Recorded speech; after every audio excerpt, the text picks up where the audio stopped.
China just made it easier than ever to visit, but you have to act fast.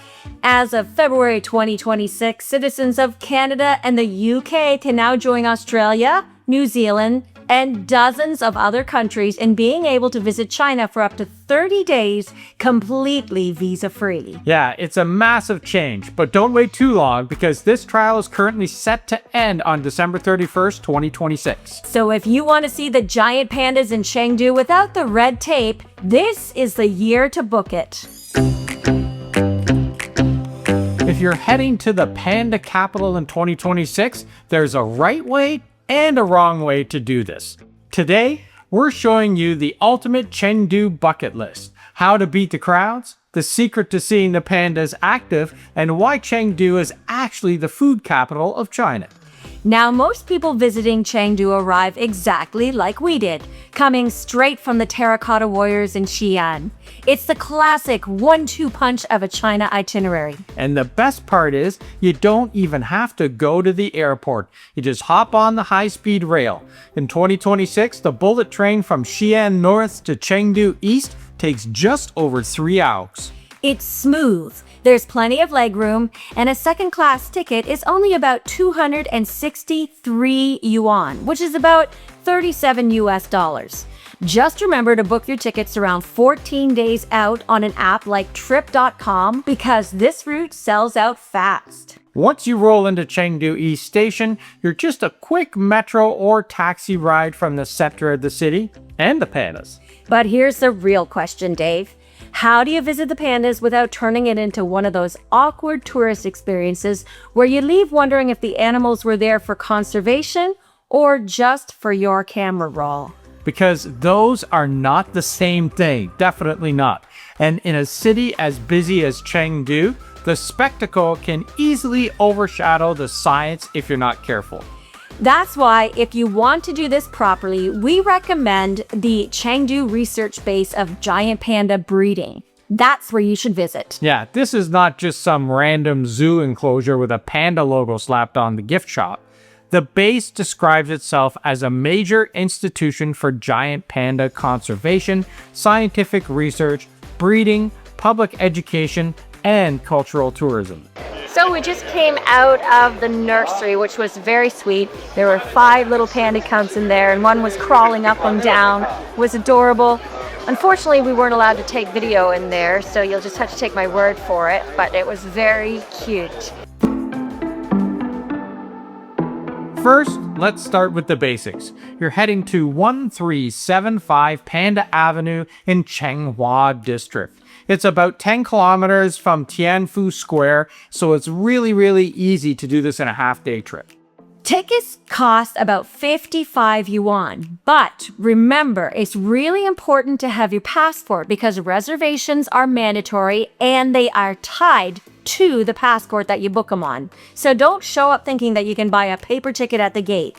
You need to book via their WeChat mini program, look for the Chengdu research base of the giant panda breeding, or an official platform like Trip.com or Get Your Guide, which we have in the links below. It has easy cancellation within 24 hours of the trip and is a great way to reserve your spot in advance.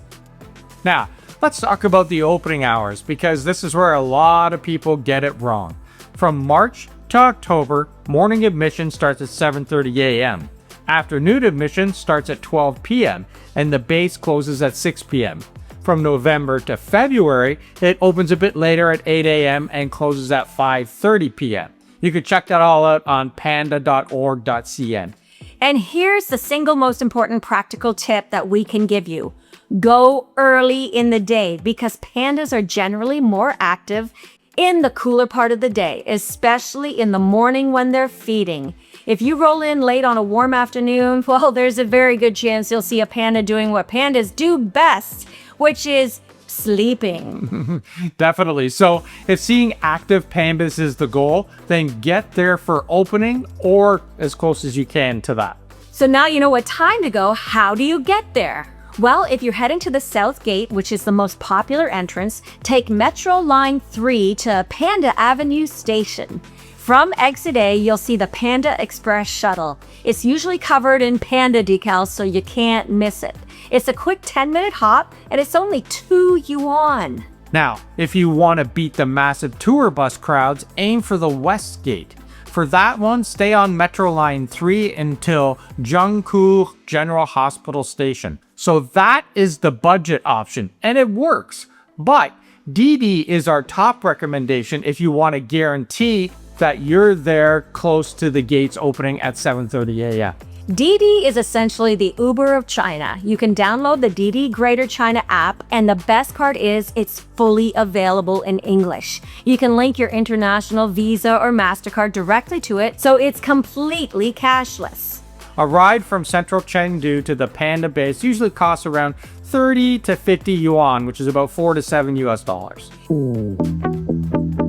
And don't worry about the language barrier. Most drivers won't speak English, but the Didi app has a built-in instant translator in the chat.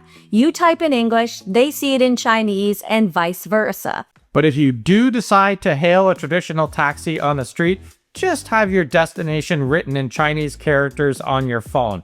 We've always just asked the concierge or the front desk to write on a card of where we're going. And another good tip is to always have your hotel's card handy so that you can find your way back via a taxi if you have to.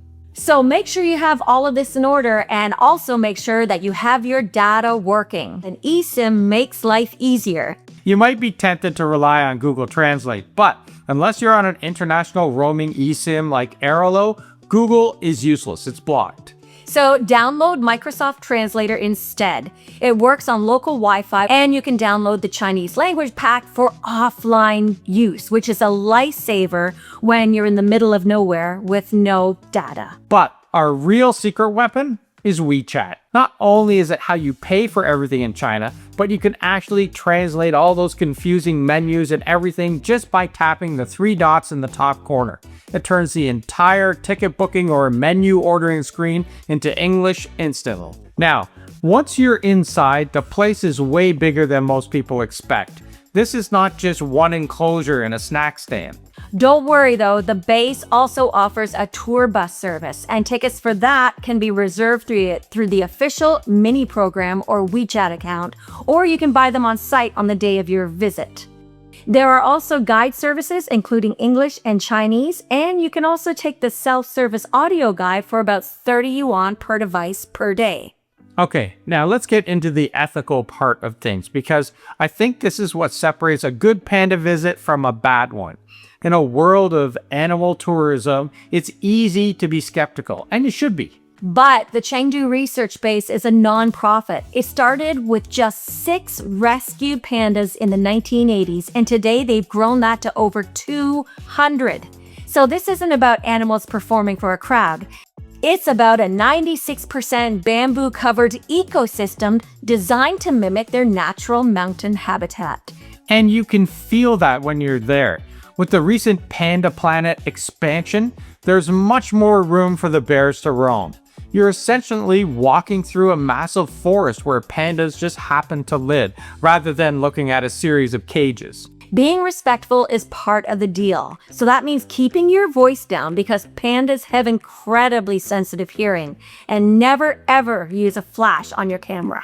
And if you want to go deeper, you can visit the giant panda museum that's on site there. It's not just for kids, it breaks down the actual science of how they are preparing these captive-born pandas for eventual release back into the wild. And something to keep in mind is there are maintenance days. If an enclosure is closed on a Monday for animal rest, don't be annoyed. This is actually the sign of a good facility putting animal welfare ahead of tourist schedules. Pandas are one of those rare animals that people everywhere know instantly.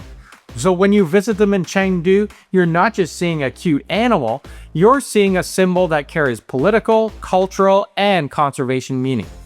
Which is pretty impressive for an animal that spends a shocking amount of time sitting around eating bamboo and face planting into naps.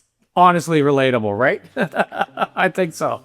And keep an eye out for the cute little red pandas. These little guys, they get overlooked, but man, they're just as adorable and just as unique. Now, As incredible as the pandas are, you haven't truly experienced Chengdu until you've faced its other national obsession.